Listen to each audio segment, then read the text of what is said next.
Hey guys, welcome to Nerdarchy for Nerds by Nerds. I'm Ted, hanging out with Nate. And today I want to talk about kit bashing or customized miniatures. For Nerdcraft. For Nerdcraft. And, you know, what we have on the table here is just some of the stuff that is either a raw material or something that, you know, I've personally made.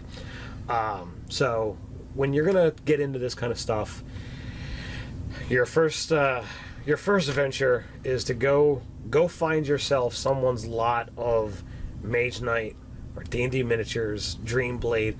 Get yourself a load of pre-painted plastic miniatures. They're so much easier to work with, in my opinion, than like the metal stuff, you know, Ralpartha and what have you. I've got boxes and boxes of, you know, metal miniatures that I've kind of tossed to the side because they're heavy.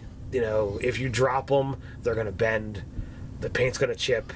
You got to put all that work back into it. And eventually, when you've had it bend so much, it's just going to break off. And now it's just, you can't fix that.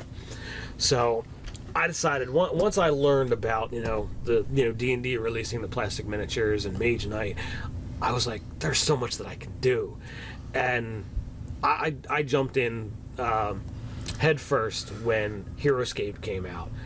I know Nate playing a lot of HeroScape. Nate and I have played a lot of HeroScape over the years, and it was a really great board game, miniatures game that, you know, came out years ago. It's no longer in production. Actually, the last producer was actually Watts, so there's actually D&D HeroScape crossover. But this guy, he's your basic dragon that comes in your box set for HeroScape. Now, no, he's not that color. He's not that color. The blue on here, I was trying to make a bunch of ice dragons, and I felt I painted way too many of them. So I decided, well, what am I going to do with the extras? So the wings actually come off nice and easy. And you can save the wings and do something more with them later. But you're presented with this nice little, you know, piece. And if I get it up close, you can actually see where it's got this hole. That's not really all that good if you want to have that. Now, you could normally have to fill that in. You could pull out your Milliput, which is a two-part compound that you can get that air dries to whatever you want. So you could mix the stuff together, you know, as it says here, you know, silver gray two-part epoxy putty. So you figure out how much you need, you mix the stuff together, and then you can literally mold it into here, into that hole. You know, take out your carving tools or your carving tools, and literally steeple in all the little grooves, and you could make yourself, you know, a giant lizard. If you were going to do that, I would wind up carving down some of these horns, because if it's just a giant lizard, it doesn't need as massive a head as you see here. Epic dragon horns. Yeah, doesn't need all of that. So I would actually file down the top two to be, you know, little, and I would get rid of these side guys entirely. But I decided to do something different. Again, I bought a lot of HeroScape. Let's just leave it at that. I got a lot. So too much. So I took a couple of these and I literally cut along this line where you see that hole. So I cut straight through here. I took the body with the legs and the tail and I tossed it behind me. For use later. For use later, because I keep all of my spare bits and parts. And here's my finished product. I made a 3-headed Hydra. Now, you can compare. They are the same miniature. They have the same spine ridges. They have the same spiny tail, and each head has the exact same, spiky horns. And all I did was I took 2 head and neck from a Mimering and molded them, you know, carved the ends down to fit in the spot where it was a problem. And then I took the whole thing and I gave it a revised paint job. I put a dark green where you see the blue. I actually painted the light green to be a more like poison green. And I painted the spine ridge, the tail, and all the horns white. Yeah, like a kind of off-white bone. Yeah, yeah. And then I made some markings on the head that in this model it's got nothing, but here it's got, dark, a dark or a light green and a purple to have it have a little bit more stand out. All told, start to finish, 3 to 4 hours worth of work. And I'm pretty happy with it. I've known modelers who would spend a lot more time. They would put shadings in the scales, and they would make sure that there's putty work to absolutely mold every little crevice between the heads. But it's not necessary. So I'm certain there's people who could nitpick through this and point out lots of flaws. But my attention to detail isn't super huge. But if yours is, that's the level that you can get to. It passes the dice rolling, like the dice rolling test. I'm rolling dice and I'm looking at this thing and I am scared of what I'm going to be facing. I'm not going like, wait, I think there's a little tiny crack all the way over there. You're unless you're inspecting it up in your face, you don't see that stuff. So it's good enough for a gaming table. So you can plop this guy down on your battle mat, and you take a dragon, you turn it into a wingless hydra, and you've got yourself one awesome miniature. So like I said, I'm happy with it. My next guy my next guy I'm going to talk about, he has multiple elements designed here. I actually have a component which, for you D&D heads out there, this is a Grick. I cut off its body, and just took what some would consider the head, because as a monstrous head, that's pretty darn frightening in my opinion, especially when you incorporate it to other things. So the idea behind this creature, which I'll get it in a little bit close, is designed to be some kind of tentacled, oozy monstrosity that has taken over a suit of armor. So I took, it's some kind of sun priest, sun drone from Dreamblade. The head literally was just a golden half dome. It didn't even have a full orbital head. It just, domed over. So I cut that off, cleanly, and then drilled a hole, or carved a hole, down inside. I took my Grick, and it had the full tubular base, and for the depth, I carved out along its side, along the side of the miniature, so that it would literally insert inside the armor.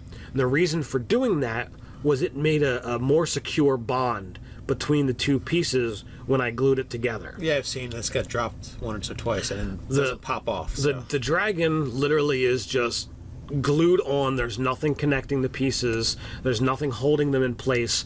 Whereas this connection has so many more contact points. And I'm very happy with it. So then I took the bottom of the armor, because he was a full, upright figure, and I carved off his legs from the knee down and shaved the pieces down so that it would insert into another creation. So I took Super Sculpey. This is an oven bake clay that you can literally mold anything you want and then bake it in your oven, and it will hold that temperature, and it's harder than your D&D plastic. It's pretty darn solid. I'm quite happy with this, and I decided I wasn't going to go into detail and try to make the tentacle aspects that are on the Grick. I just made 2 protrusions to kind of show that it's got the ability to move and that it's really just this ooze. But I made a mistake.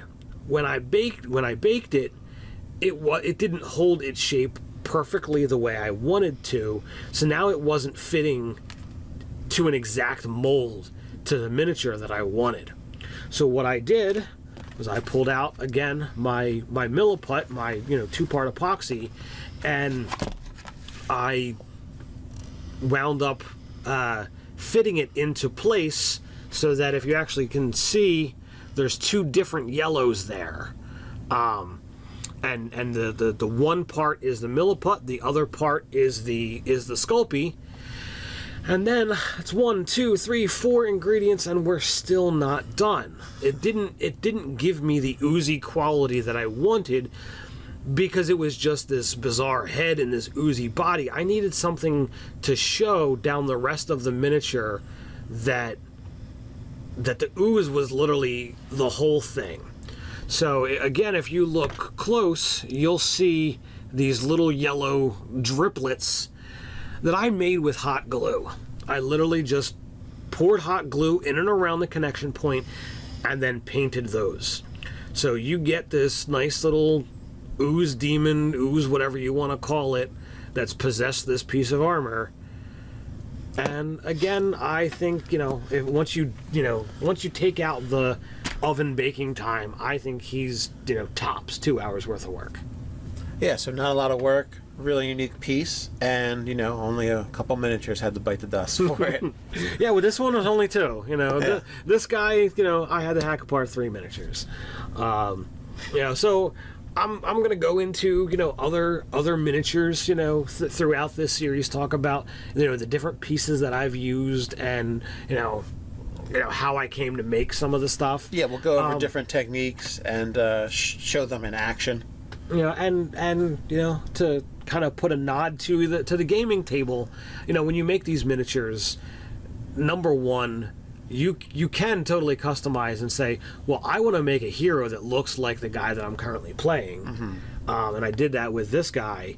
Or you as the DM can say, you know what, I want to make something that's just badass and have the players not have any idea what it is. You throw this down on the table, it ain't in the monster manual, so they're not gonna know what it is. They're like, Cthulian heart, perhaps. So they're gonna, your rules lawyers or the people who pore over the books, they're not gonna know what you've made, and you can't turn it over and say, well, it says here that this is a dire bat. Yeah, this is a dire bat. I don't think so.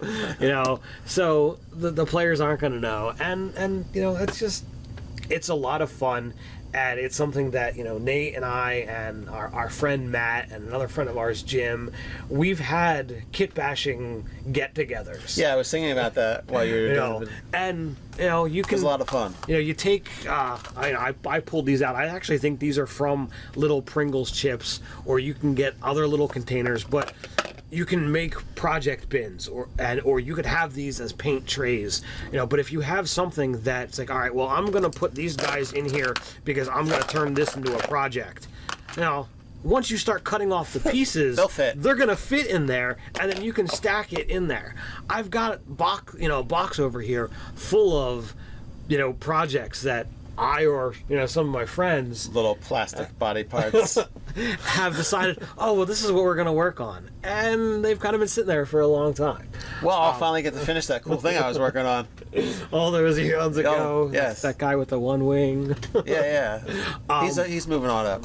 But once you start hacking off the pieces that you want, save your spare parts. Make a spare parts bin, because you never know when you're going to find a use for that thing's leg or that thing's arm, or just need a torso that you want to throw on somebody else's base to show that it's killed something. And at worst, you can make like 50 mongrel men. So with that, put your comments below about what you think. While you're at it, like, share, even subscribe. You can also check the articles out over at nerdarchy.com. So until next time, stay nerdy.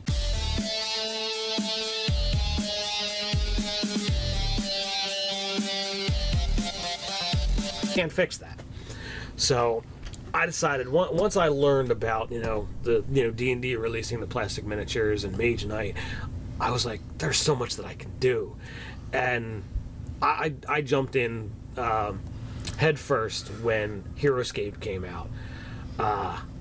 Is to go find yourself someone's lot of Mage Knight or D&D miniatures, Dreamblade. Get yourself a load of pre-painted plastic miniatures. They're so much easier to work with, in my opinion, than like the metal stuff, Ralpartha and what have you. I've got boxes and boxes for Nerdcraft. And what we have on the table here is just some of the stuff that is either a raw material or something that I've personally made. So when you're gonna get into this kind of stuff, your first adventure.